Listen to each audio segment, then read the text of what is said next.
नमस्कार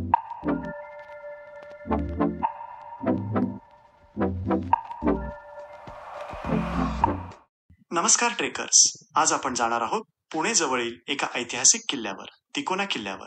हा किल्ला आपल्या त्रिकोणी आकारामुळे प्रसिद्ध आहे. चला तर मग या साहसिक प्रवासाला सुरुवात करूया. ट्रेकची सुरुवात होते तिकोना पेठ या गावातून. हे ठिकाण पुण्यापासून फक्त 50 किलोमीटर अंतरावर आहे. इथे पोहोचल्यावर आपण किल्ल्याचा भव्य त्रिकोणी आकार पाहून थक्क होतो.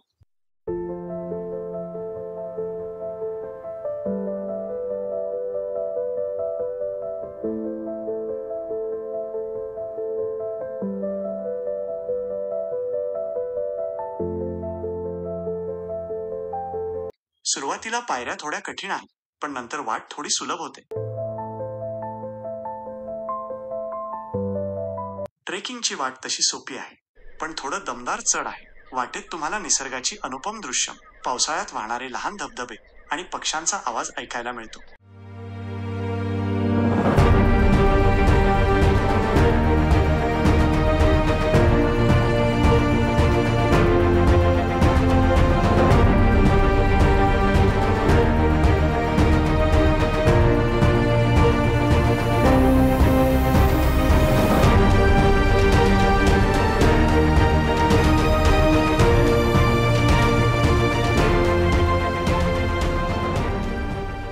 या किल्ल्याचा इतिहास पूर्णपणे स्पष्ट नाही. मात्र इ. स. 1585च्या सुमारास निजामशाहीच्या सरदार मलिक अहमद निजामशहाने हा किल्ला जिंकला आणि तो निजामशाहीत सामील झाला. शिवरायांनी 1657 मध्ये कोकणातील अनेक किल्ले जिंकले, त्यात हा किल्लाही समाविष्ट होता. यामुळे संपूर्ण निजामशाही कोकण शिवरायांच्या ताब्यात आले. या किल्ल्याचा उपयोग पवन मावळावर देखरेख ठेवण्यासाठी होत असे, म्हणजेच या किल्ल्यावरून पवन मावळातील हालचालीवर लक्ष ठेवता येत असे. सन 1660 मध्ये या भागाच्या सुरक्षेसाठी नेताजी पालकर यांची नियुक्ती झाली. 12 जून 1665 पुरंदर तहानुसार 18 जूनला कुवात खानाने हलाल खान व इतर सरदारांसोबत ह्या परिसराचा ताबा घेतला.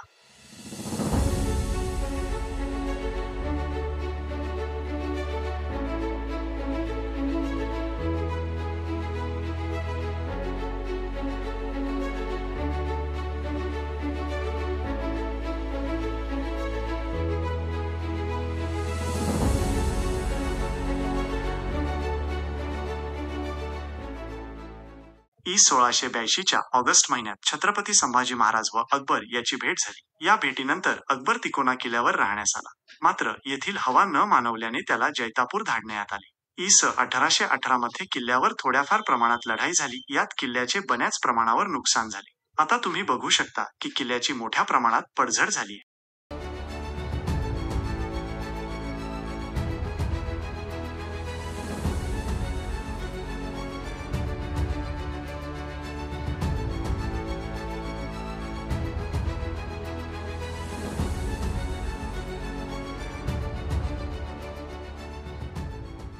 हा ट्रेक थोडा कठीण आहे, पण निसर्गाच्या सौंदर्याचा आनंद घेण्यासाठी आणि ऐतिहासिक स्थळांचा अनुभव घेण्यासाठी हा एक उत्तम पर्याय आहे.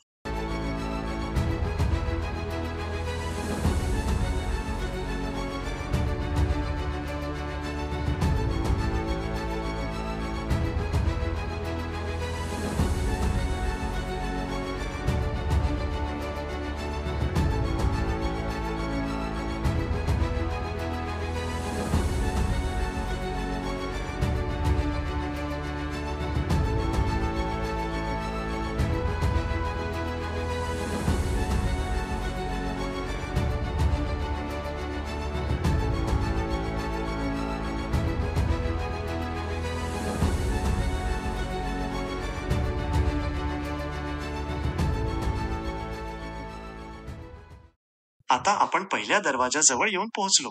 आता इथून गडाकडे कूच करूया.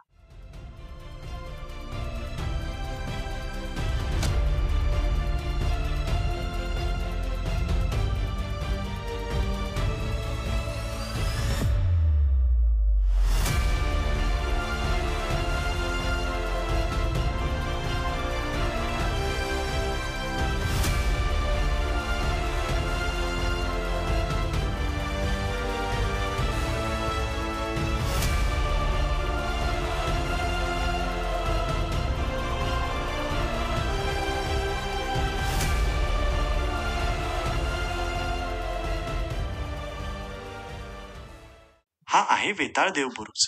येथे कदाचित दरवाजा असावा. इथे तुम्हाला भग्न अवस्थेत असलेल्या बुरुज दिसून येतो.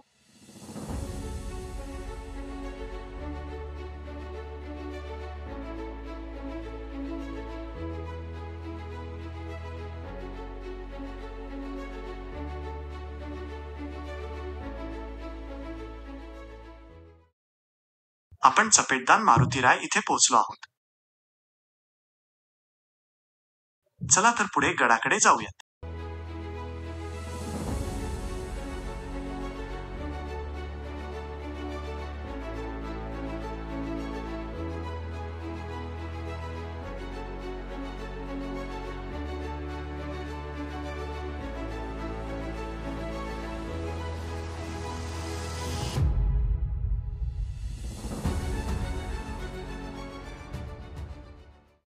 तुम्हाला इथे वाड्याचे अवशेष पाहायला मिळेल. आता वाटेत जाताना चुन्याचा घाणा दिसला. चुन्याचा घाणा हा एक प्रकारचा दगडी उपकरण होता, जो बांधकामात वापरल्या जाणाऱ्या चुन्याचे उत्पादन करण्यासाठी वापरला जात असे. ही आहे बाले किल्ल्याची वाट. चला तर निघूया. समोर दिसतोय ते दगडातील कोरीव पायऱ्या व बुरुज.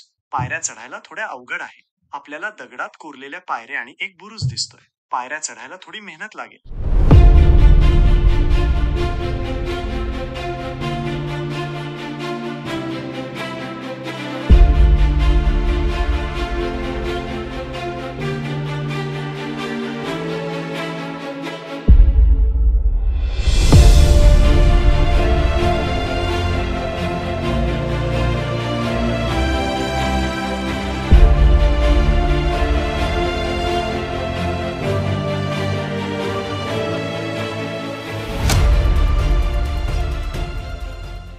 आता आपण बाले किल्ल्याच्या मुख्य दरवाजाजवळ आलो आहोत.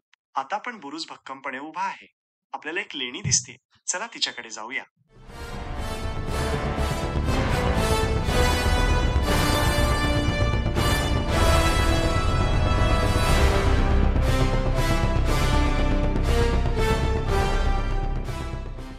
ही आहे गडद लेणी व गुहेतील देवडी.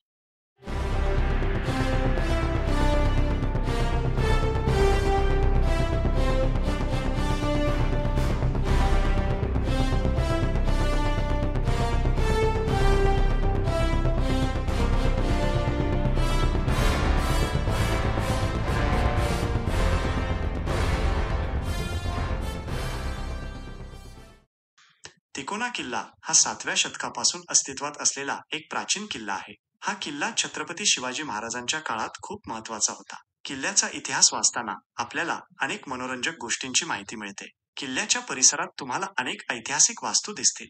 एकेकाळी हा किल्ला मराठ्यांच्या ताब्यात होता.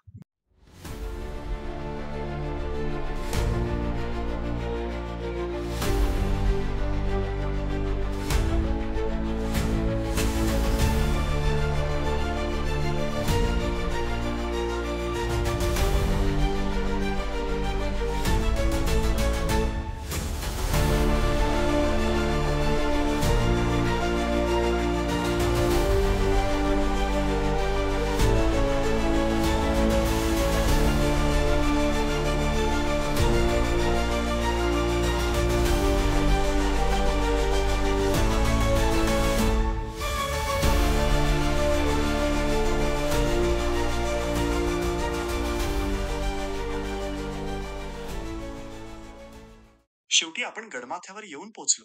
ही आहे माथ्यावरील वितंडेश्वर मंदिर. या मंदिराच्या बाजूला तुम्हाला तलाव बुरुज दिसेल. चला पाण्याच्या टाक्यांमध्ये जाऊया. ही आहे तलाव बुरुज.